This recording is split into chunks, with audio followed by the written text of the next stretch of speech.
Bien le bonjour les zincs, c'est Oz et aujourd'hui, petite review comics avec Batman One Dark Knight, bam, scénarisé, dessiné par Jock, sorti évidemment aux éditions Urban Comics dans la collection DC Black Label. C'est une parution de fin d'année 2022, c'est donc une acquisition relativement récente pour ma part. 160 pages pour la somme de 17 €. Voilà, alors est-ce que ça les vaut? On va essayer de voir ça dans cette petite vidéo. Avant tout, il faut savoir que c'est un one-shot, vous n'avez pas besoin de lire quoi que ce soit d'autre, ça ne s'inscrit pas dans une quelconque continuité, donc ça, c'est une première bonne nouvelle, et c'est une très bonne raison pour un nouveau lecteur, eh bien, d'aller vers ce Batman One Dark Knight. Alors qu'est-ce que ça nous raconte? Par une chaude nuit d'été, Batman doit participer au transfert d'un prisonnier placé sous haute surveillance, sous haute protection. Il s'agit d'un certain Edward, je ne sais plus comment, mais sachez que ses initiales forment le sigle EMP. Voilà. Comme le délire, impulsion électromagnétique, mon cul sur la commode. Et c'est pas pour rien, parce qu'en réalité, ce super vilain est doué de capacités électriques. Voilà, c'est un méta-humain en fait, hein, et donc il a des super pouvoirs liés à l'électricité. Il peut emmagasiner une telle quantité d'énergie, il peut la décharger, donc voilà, à ne pas prendre à la légère, et c'est pour cette raison que son transfert, eh bien, s'opère dans des conditions assez particulières pour le coup. Hop. Le transfert doit s'opérer entre l'asile d'Arkham, où le détenu était initialement placé, jusqu'au sud de la ville, à la prison de Blackgate, où l'attend sa nouvelle cellule. Parce que l'asile d'Arkham est en train de partir en décrépitude. Voilà, c'est un établissement vieillissant, et en très gros, on estime que les murs d'Arkham ne sont plus suffisamment solides pour abriter de telles menaces comme EMP. C'est pour cette raison qu'il est transféré à Blackgate, et donc il va falloir traverser l'intégralité de Gotham City. Et ça, c'est pas anodin, si tu veux, parce que EMP, c'est un super vilain recherché de tout le monde. Déjà par son propre gang, voilà, qui essaye de récupérer leur patron, et donc ils vont évidemment profiter de l'occasion pour tendre une embuscade à la police dans les rues afin de récupérer leur chef, mais également par tous les autres membres de la ville, tous les autres gangs, pardon, de la ville, qui vont se lancer à la recherche de MP en fait, parce qu'ils ont des comptes à régler avec ce dernier, au sujet d'une histoire, d'une affaire qu'on va ressasser très brièvement dans cette histoire, mais qui n'a pas vraiment d'impact finalement. Si ce n'est le fait que, eh bien, voilà, tous les gangs de la ville recherchent MP. Hein. Alors là, il y a du monde. Hein. Si tu veux, tu as la famille Beretti, surnommée les Z-Boys, tu as les Robinson Park Dogs, le clan des Maroni, évidemment, la mafia Kadim de l'East Side, le cartel Penitente, les soldats de Springbridge, les Mitton Marauders, la mafia Bertinelli, les Tazers, donc ça c'est le groupe de MP, hein. Ce sont ses propres soldats, on va dire, ses propres mercenaires, les Néon Dragons, les Steel Sevens, les Dockyard Dogs, donc vraiment il y a du monde. Hein. Le mec est wanted de tout le monde. Et c'est pour cette raison que Batman participe directement à l'extraction du mec. Hein. T'imagines bien qu'on ne peut pas le laisser dans la nature comme ça avec 3 flics payés au SNIC. Ce qui devait se produit très rapidement, dès les premières pages. Embuscade, le fourgon blindé explose, il est attaqué à l'arme lourde, quoi, il explose, et puis finalement, eh bien, EMP profite de cette occasion pour s'échapper. Il est très vite poursuivi par Batman, donc on a une course-poursuite sur les toits de Gotham, ça c'est super cool.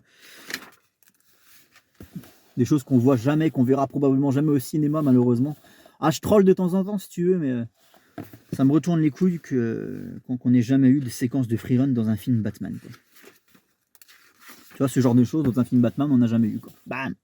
Ça, c'est la putain de classe, sans déconner. Et donc, il va s'en suivre un accident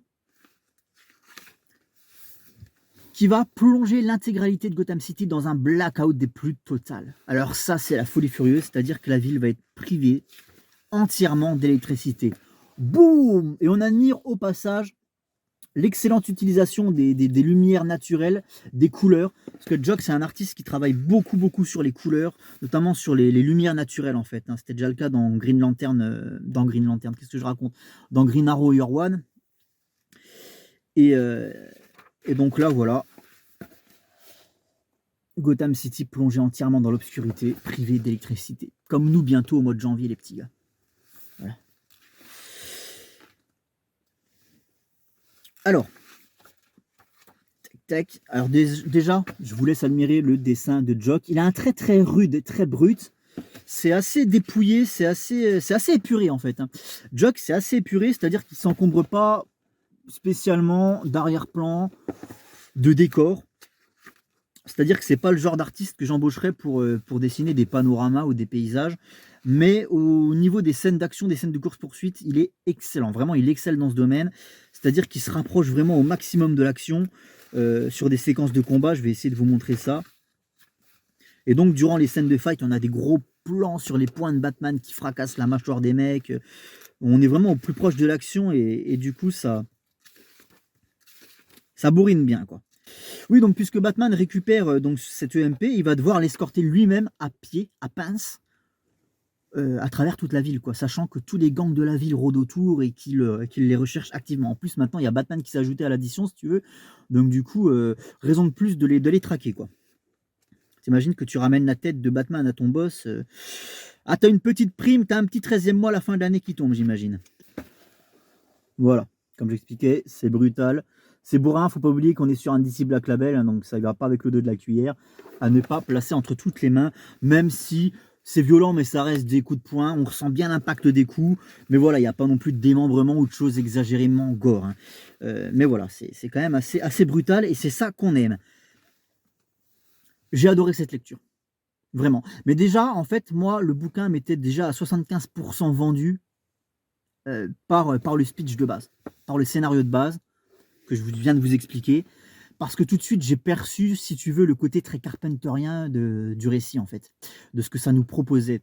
Moi je suis un grand fan de John Carpenter, notamment de ses œuvres de la grande époque qui étaient Assaut sur le Central 13 et New York 97. Ce sont des œuvres avec lesquelles je vous rebats généralement les oreilles parce que moi elles m'ont marqué, évidemment ce sont Halloween, mais là pour le coup on va surtout s'intéresser à New York 97, ce film dans lequel Snake Plissken, qui était un ancien taulard, était envoyé dans une New York apocalyptique en fait, un peu comme Arkham City si tu veux. New York était était devenu une prison à ciel ouvert dans un futur dystopique. On était en 1997, mais le film datait des années 80, donc pour eux c'était le futur si tu veux.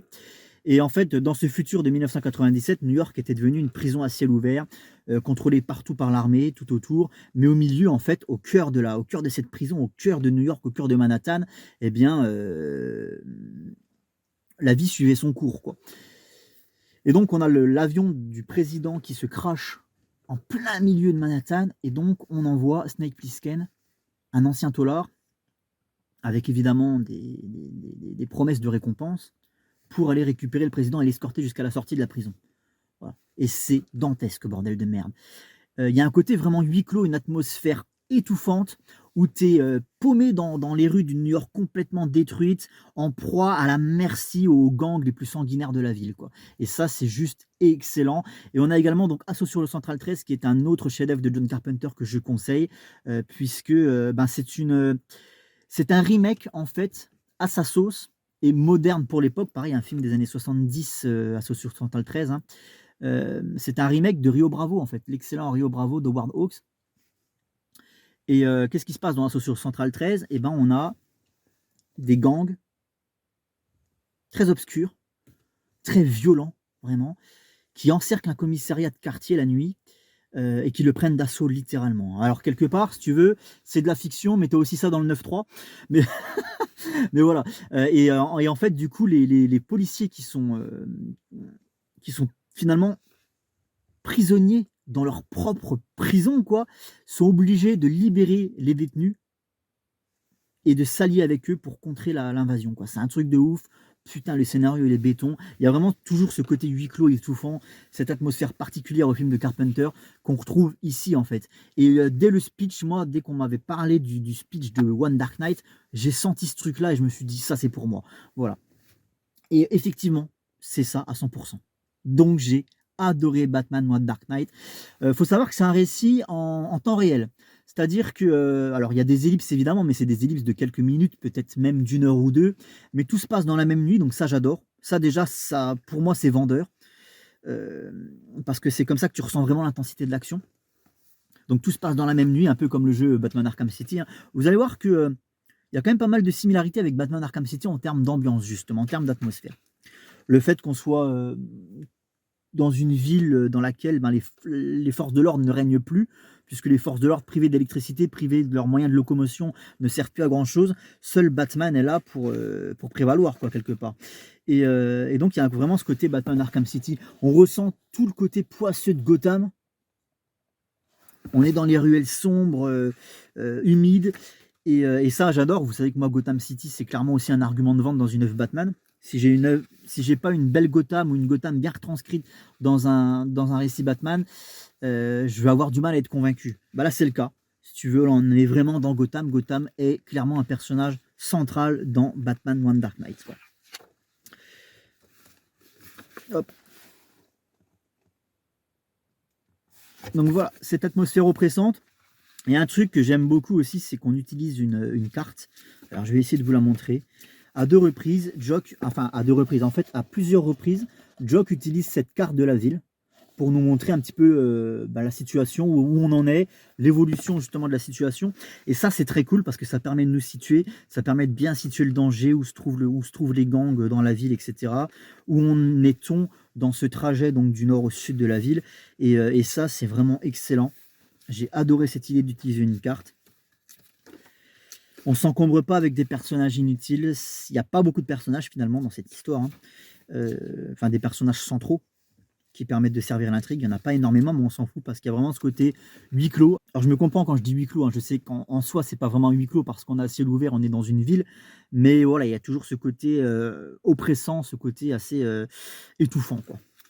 Alors, quelques petits défauts. C'est peut-être pas assez long. C'est-à-dire que ça se lit en 1 heure. Voilà.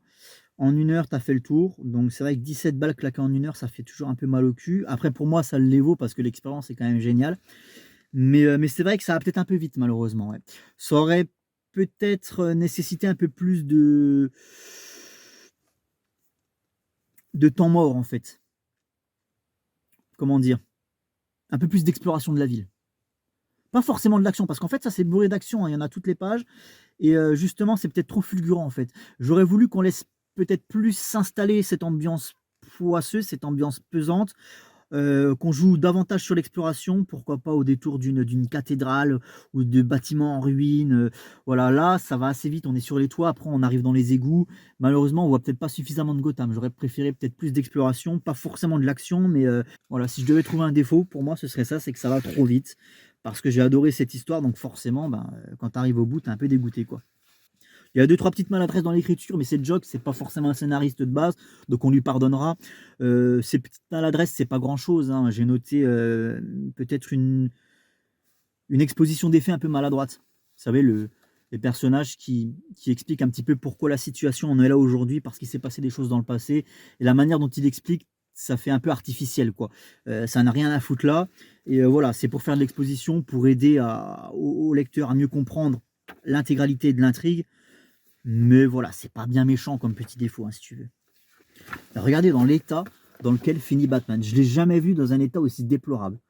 Le mec est en sang, fracassé de partout. Et c'est ça aussi que j'aime bien, c'est parce qu'en fait, on a Batman dans son essence la plus pure. Je suis le premier à vous dire que j'aime pas Batman quand il est entouré de technologie. Donc c'est compliqué parce que Batman, c'est quand même la base du personnage, c'est d'avoir sa Batmobile, ses Batplanes, ses machins.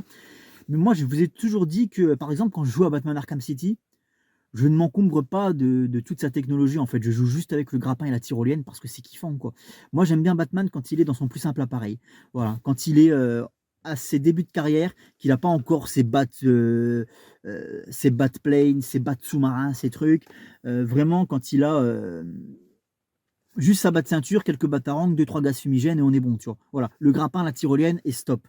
Et ben là, c'est exactement ça, si tu veux, parce que du coup, vu qu'il n'y a plus d'électricité dans la ville, lui aussi est affecté et il n'a plus accès à ses ressources de base, en fait.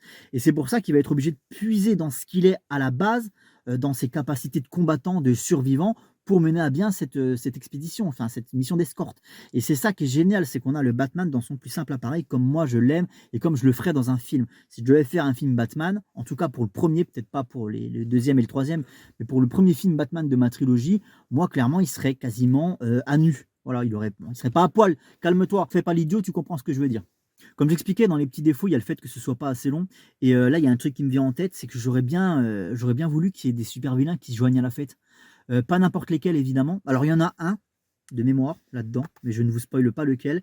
Mais j'aurais bien aimé qu'il y ait d'autres super vilains qui se joignent à la fête. C'est pour ça que ça aurait peut-être gagné à être un peu plus long, à avoir un peu plus de développement et à introduire, pourquoi pas, le personnage du Riddler ou le personnage de l'épouvantail. Parce que j'imagine bien l'homme mystère, la misère qu'il pourrait mettre à Batman en profitant de la situation, en profitant du blackout pour venir ajouter son petit grain de sel à lui, quoi. Ou même l'épouvantail, ouais, ça pourrait être hyper stylé, quoi, d'avoir ces deux super vilains qui se joignent à la fête. Mais bon, quoi qu'il arrive, ça reste une super bonne lecture.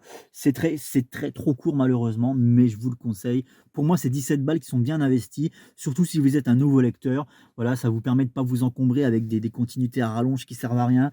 Là, on a le Batman dans son plus simple appareil, on a le Batman qu'on a envie de lire. En tout cas, moi, j'ai eu le Batman que j'ai envie de lire. Voilà, efficace, simple, redoutable, impeccable, rien à redire à part les quelques petits défauts énumérés ici. Quoi qu'il arrive, les petits gars, merci à vous tous pour votre attention et je vous dis à très bientôt. Ciao les zingues.